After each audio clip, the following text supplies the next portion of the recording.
बहुत सारे लोग जब आईपीओ के अंदर अप्लाई करते हैं तो कई सारे ऐसे पैरामीटर्स को इवैल्यूएट नहीं कर पाते हैं जिन्हें जानना काफ़ी ज़रूरी होता है किसी भी कंपनी के बारे में। तो इसीलिए आज के इस वीडियो में मैं आपको बताऊंगा कि आईपीओ के अंदर अप्लाई करने से पहले कौन सी ऐसी 5 चीज़ें हैं जो हमें ध्यान रखना काफ़ी ज़्यादा ज़रूरी है। नमस्कार, मैं हूं सागर श्रीवास्तव, आप देख रहे हैं फ्यूचरिस्टिक सागर यूट्यूब चैनल। और आज के इस वीडियो में मैं आपको बताऊंगा कि कौन सी ऐसी 5 चीज़ें होती हैं जो किसी भी आईपीओ के अंदर अप्लाई करने से पहले हमें जाननी ज़रूरी होती हैं। तो जो सबसे पहली बात है वो ये है कि कंपनी के बैकग्राउंड को जानना। कंपनी के बैकग्राउंड को जानना काफ़ी ज़्यादा ज़रूरी और अहम होता है जब किसी आईपीओ के अंदर आप अप्लाई करते हैं। आपने सुना होगा, अभी कुछ दिनों पहले एक न्यूज़ आई थी कि रिसोर्सफुल ऑटोमोबाइल्स कंपनी के अंदर आईपीओ आया था। अब भाई लोग सोच रहे थे कि रिसोर्सफुल ऑटोमोबाइल्स है तो फिर ईवीज़ के अंदर काम कर रहा होगा। बहुत सारे अजम्पशंस लोगों ने लगा लिए, लेकिन वो निकली सिर्फ और सिर्फ एक मोटरसाइकिल की शोरूम यानी कि बाइक की शोरूम निकली। और लोगों को जानकारी न होने की वजह से लोगों ने कई हज़ार करोड़ रुपए उसके अंदर इन्वेस्ट कर दिए। तो फिर किसी भी कंपनी के बारे में सबसे ज़्यादा ज़रूरी होता है कि किसी जो कंपनी है जो इन्वेस्ट होने जा रही है शेयर मार्केट के अंदर, उसके फाइनेंशियल्स को जानना, उसके ग्रोथ को जानना कि पिछले साल के मुकाबले कितनी उसके अंदर ग्रोथ आई है। साथ ही में उसके पेपर वर्क्स को पढ़ना कि कंपनी के अंदर जो प्रमोटर्स हैं उनके पास कितनी होल्डिंग है, और जो कंपनी शेयर्स को ऑफर कर रही है वो ऑफर फॉर सेल है कि फ्रेश इशू है। ये सारी चीज़ें जानना काफ़ी ज़्यादा ज़रूरी हो जाता है किसी भी आईपीओ के अंदर जब हम इन्वेस्ट करते हैं। और जो दूसरी ज़रूरी बात है वो ये है कि आईपीओ के अंदर प्राइसिंग। कंपनी के अंदर जब आईपीओ आता है, कंपनी अपनी आईपीओ को लेके आती है तो कई बार ऐसा होता है कि कंपनी उतनी वर्थ इट नहीं होती है जितना उसके शेयर्स के प्राइसेस होते हैं। यानी कि जो शेयर्स के जो प्राइसेस होते हैं वो काफ़ी ज़्यादा ओवर वैल्यूड होते हैं। तो आपको इस चीज़ को भी इवैल्यूएट करना पड़ेगा।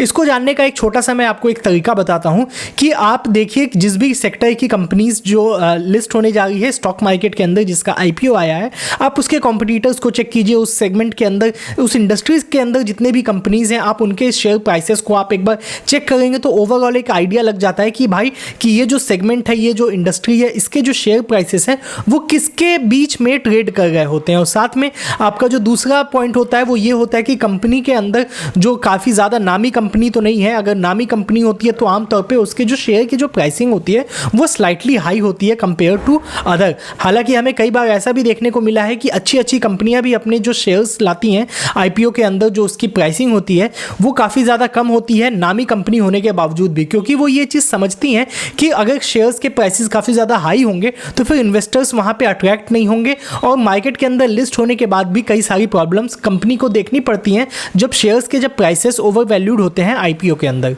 और जो तीसरी इंपॉर्टेंट बात है वो ये है कि कंपनी के फ्यूचर प्लान्स और ग्रोथ पोटेंशियल। ये काफ़ी ज़्यादा ज़रूरी होता है किसी भी आईपीओ के अंदर जब हम अप्लाई करते हैं तो ये जानना कि कंपनी के जो फ्यूचर प्लानिंग है वो किस तरीके से होने वाली है, कंपनी किस प्रोजेक्ट के अंदर काम कर रही है, आगे आने वाले समय में कंपनी कौन से प्रोजेक्ट्स के अंदर काम करेगी, और साथ ही में किस तरीके से कंपनी काम कर रही है, और जो फ्यूचर की जो प्लानिंग है वो कैसे कंपनी करने वाली है। ये सारी चीज़ें जब हमें पता रहती हैं तो फिर हमें ये भी पता चलता है कि कंपनी कितने प्रोफेशनली काम कर रही है और जो फ्यूचर का लेके जो पर्सपेक्टिव है वो कितना ज़्यादा अच्छा है कंपनी के अंदर।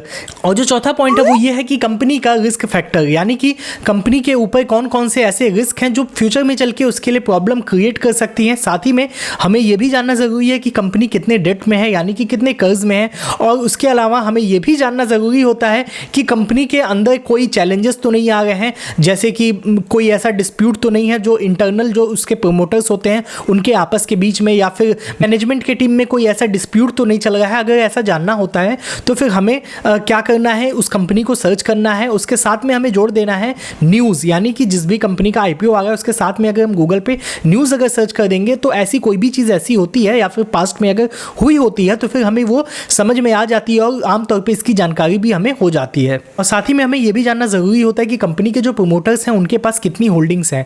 आमतौर पर यह माना जाता है कि कंपनी के जो प्रमोटर्स होते हैं अगर उनके पास होल्डिंग्स अगर अधिक होती हैं तो फिर कंपनी अपने आप को लेकर फ्यूचर का जो प्रोजेक्शंस होता है वो काफ़ी ज़्यादा स्ट्रांग होता है कंपनी के अंदर। और ये माना जाता है कि कंपनी अपने फ्यूचर को लेके काफ़ी ज़्यादा अग्रेसिवली सोचती है और अपने फ्यूचर के बारे में काफ़ी ज़्यादा ख्याल रखती है।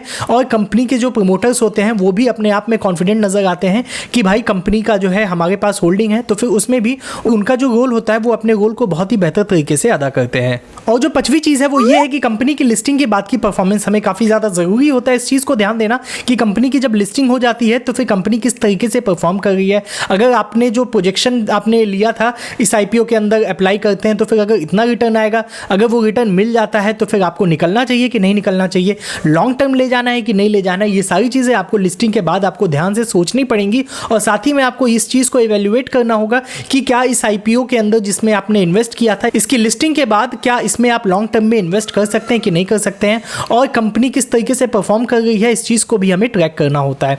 तो उम्मीद करता हूं आपको ये पांचों चीज़ें समझ में आ गई होंगी कि आपको आईपीओ के अंदर अप्लाई करने से पहले और आईपीओ के अंदर अप्लाई करने के दौरान किन किन चीज़ों को आपको ध्यान देने की आवश्यकता होती है। उम्मीद करता हूं आपको वीडियो पसंद आई होगी। अगर वीडियो पसंद आई होगी तो इस वीडियो को लाइक कीजिएगा। कोई भी डाउट्स या फिर सजेशंस होंगे तो नीचे कमेंट बॉक्स में जरूर से कमेंट कीजिएगा। सब्सक्राइब करके बेल आइकन को प्रेस कर दीजिएगा फाइनेंस से रिलेटेड इन्फॉर्मेटिव वीडियोस और देखने के लिए।